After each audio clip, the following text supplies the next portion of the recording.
सक्षम police times news 112 सक्षम जनतेचा आवाज। नाशिक शहरासह संपूर्ण जिल्ह्यात आज दिवसभर झालेल्या मुसळधार पावसामुळे अनेक भागांमध्ये पूर सदृश परिस्थिती निर्माण झाली आहे। या पार्श्वभूमीवर नाशिक महानगरपालिकेच्या महापौर हिमगौरीताई आडके यांनी तातडीने आपत्कालीन यंत्रणांचा आढावा घेत विविध पूरग्रस्त तसंच संवेदनशील भागांची पाहणी केली। यावेळी त्यांनी प्रशासनाला नागरिकांच्या जीवित तसंच वित्तहानी टाळण्यासाठी सर्वोच्च प्राधान्याने काम करण्याचे निर्देश दिले। महापौरांनी अहिल्यादेवी होळकर पूल परिसराला भेट देऊन गोदावरी नदीच्या वाढत्या पाणी पातळीची पाहणी केली। संभाव्य महापुराचा धोका लक्षात घेता गोदा काठावरील सर्व संवेदनशील भागांमध्ये आपत्ती व्यवस्थापन पथके, अग्निशमन दल, वैद्यकीय पथके तसंच संबंधित यंत्रणा सतर्क ठेवण्याच्या सूचना त्यांनी दिल्या।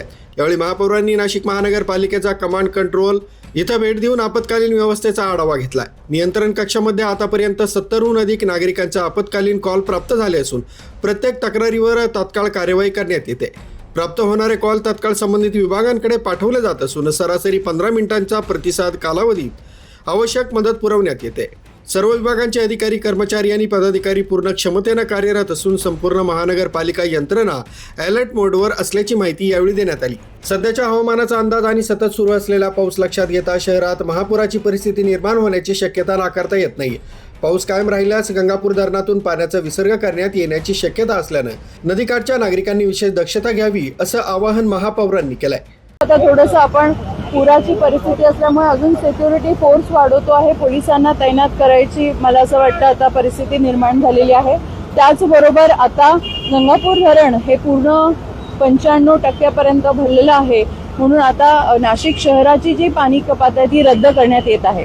आदेश ऑलरेडी दिलेले आहेत की 24 तासात जवळजवळ 100 mm पुढे पाऊस आता नोंद झालेला आहे आणि त्यामुळे प्रशासन अतिशय सतर्क आहेत। आपत्कालीन परिस्थितीत सतत पाऊस झाल्याने सुरू होऊ शकते आणि राहू शकते, त्यामुळे काझीगडीचा जो परिसर आहे नेहमी आपल्याला माहिती आहे की कुठे ढासळण्याची शक्यता आहे, तिथे आम्ही आमचे जे आपत्कालीन पथक आहे ते तिथे तैनात करतो आहोत।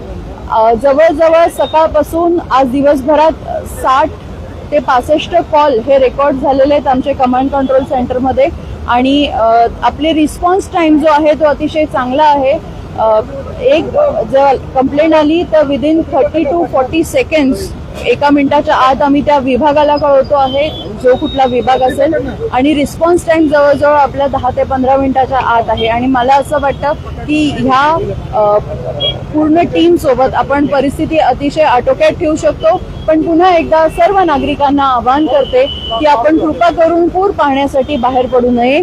जितकं आपल्याला घरात थांबता येईल आणि आपल्या नातेवाईक, मित्रपरिवार आणि आप्तेष्टांनाही सांगा की आपण घरात थांबावं आणि कुठेही पाण्याजवळ न जाता, नदीजवळ न जाता सगळ्यांची सुरक्षितता बाळगावी। आणि त्याचं क्राऊड मॅनेजमेंट करण्यासाठी आपत्कालीन आपले जी व्यवस्था आहे ती तिथे उपलब्ध केलेली आहे। आपले सन्माननीय कुंभमेळा मंत्री व आपत्ती व्यवस्थापन मंत्री हे देखील तिथे पंढरपुरी आपल्या व्यवस्थेत आहेत, त्यामुळे अशी काही जर परिस्थिती झाली तर नक्कीच त्यांचं लक्ष हे नाशिककडे आहे। त्यांनी आपल्याला सगळ्यांनाच सूचना पण दिल्या आहेत की सर्व नाशिककरांनी स्वतःची काळजी घ्यावी आणि कुठल्याही परिस्थितीमध्ये प्रशासन, शासन हे कोणत्याही आपत्तीसाठी सज्ज आहे, तयार आहे आणि आम्ही सगळे लोकप्रतिनिधी देखील फील्डवर उतरून सगळ्यांची काळजी घेऊ, पण कृपा करून स्वतःचा जीव धोक्यात घालू नका। नागरिकांच्या सुरक्षिततेला प्राधान्य देत शाहूनगर, मिलिंदनगर, काजीगडी, आठवडे बाजार आणि गौरी पटांगण परिसरातील धोकादायक ठिकाणी राहणाऱ्या नागरिकांचं सुरक्षित स्थळी स्थलांतर करण्यात आलंय। तसं शहरातील जुने तसंच जीर्ण झालेले वाडे आणि धोकादायक इमारती परिसरात विशेष आपत्कालीन व्यवस्था तैनात करण्यात आली असून संबंधित विभागांना सातत्याने देखरेख ठेवण्याचे निर्देश देण्यात आले। पूर परिस्थिती अधिक गंभीर झाल्यास प्रभावी प्रतिसाद देता यावा यासाठी राज्य शासनाकडे अतिरिक्त आपत्ती व्यवस्थापन मनुष्यबळाची मागणी करण्यात आली असून ते मनुष्यबळ लवकरच नाशिकमध्ये दाखल होणार असल्याची माहिती महापौरांनी दिली आहे। रामकुंड परिसरात सध्या विविध विकास कामे सुरू असल्यामुळे तसंच नदीच्या वाढत्या पाणी पातळीमुळे नागरिकांनी त्या परिसरात अनावश्यक गर्दी करू नये, पर्यटन किंवा छायाचित्रणासाठी जाऊ नये आणि प्रशासनाच्या सूचनांचं काटेकोरपणे पालन करावं असं आवाहनही महापौरांनी केलंय. दरम्यान गंगापूर धरण 75% अधिक भरलेलं असल्यामुळे शहराच्या पाणी पुरवठ्याबाबत दिलासा मिळाला. या आठवड्यातील नियोजित पाणी कपात रद्द करण्यात आल्याची माहितीही यावेळी देण्यात आली. महापौर हिमगौरी आडके यांनी नागरिकांना अफवांवर विश्वास न ठेवता केवळ महानगरपालिका तसंच जिल्हा प्रशासनाकडून प्रसिद्ध होणाऱ्या अधिकृत सूचनांचं पालन करण्याचं आवाहन केलंय.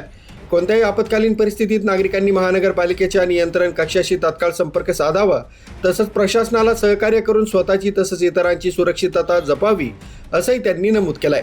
न्यूज ब्युरो, सक्षम पोलीस टाइम्स, न्यूज 112, नाशिक.